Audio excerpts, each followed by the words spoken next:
Hello again. Let's do the second part of business. In the last few days, two investment companies, the Golden Empire Legacy Limited and the Loom, have gained popularity on social media.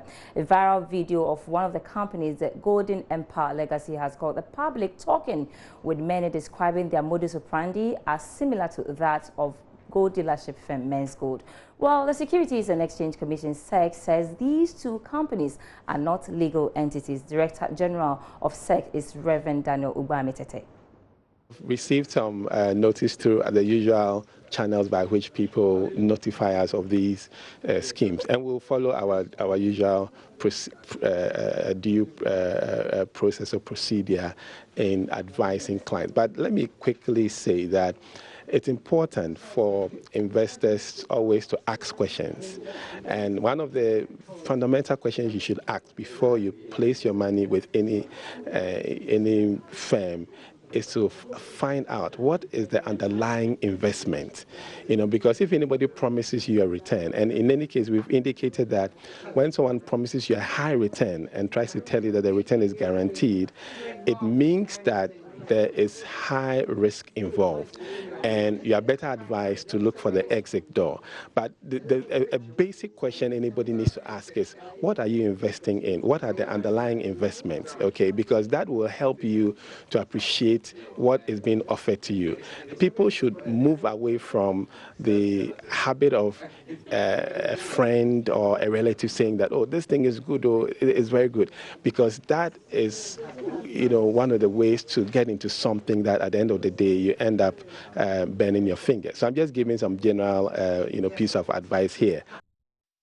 Meanwhile, the Securities and Exchange Commission SEC has signed a memorandum of understanding with a non-profit entity, the Chartered Institute for Securities and Investment, to enhance the country's investments and security standards. Simon Calhoun is Chief Executive of the Chartered Institute of Securities and Investment. That after the signing of the MOU, we're going to have the trainer session where CC will make available their resource persons to train our local trainers. Now, after that has happened, then we will move into the adoption of the CC curriculum for the market, and we believe that we'll begin to see this roll out at the beginning of 2020. I'm saying this because we currently have some of the streams ongoing at the Ghana Stock Exchange, and they will terminate at the end of this year. So this is, if you like, a preparatory step to moving into the CC curriculum. So I'm very confident that at the beginning of 2020, we'll see a rollout of this collaboration, and then I think that would move the capacity development within the securities industry some notches higher.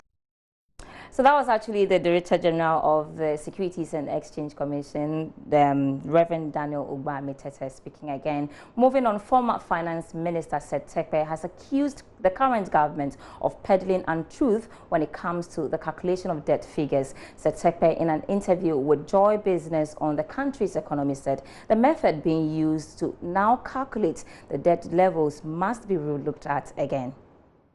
Let me note, especially when you say contingent projects, the Sino-Hydro, all these projects that you have referred to have not been put in there. No, let me make a very... Is that understanding I get? No, I don't want to be, also don't want to be unfair.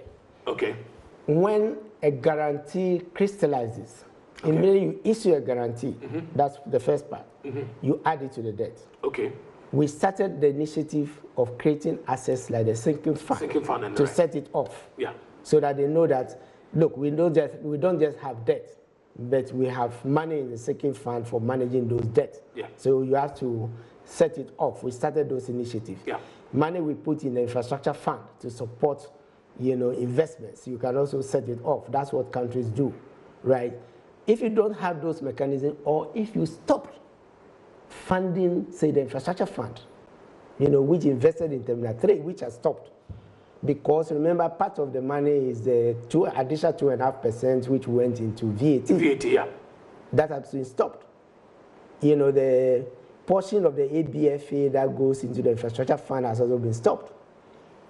The sinking fund is not being used to do the rate of redemption that we were doing in the past. Then, whatever guarantee you issued must add to public debt because you don't have a provision, you don't have a plan to be able to plan. Yes, to be able and that to is when exactly that's when guarantees are are added to public debt.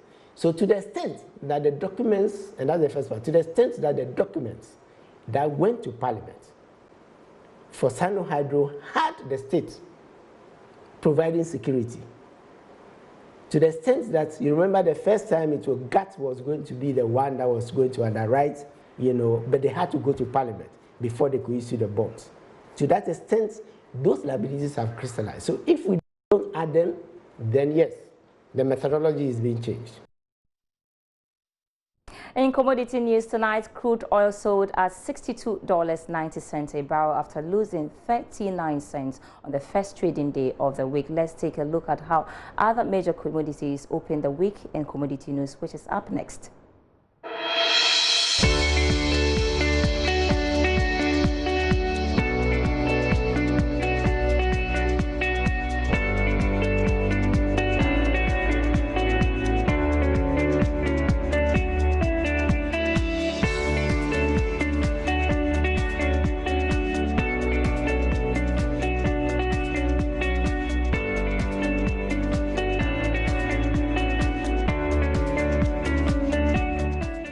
In international business news, we have the latest from South Africa, where some companies have been sued for air pollution, as well as Uber CEO leaving just a month after appointments. That's all for business tonight with me, Sandra Esenam. And you can get more news on websites, myjoyonline.com/business. The news continues after the break. Have a great evening.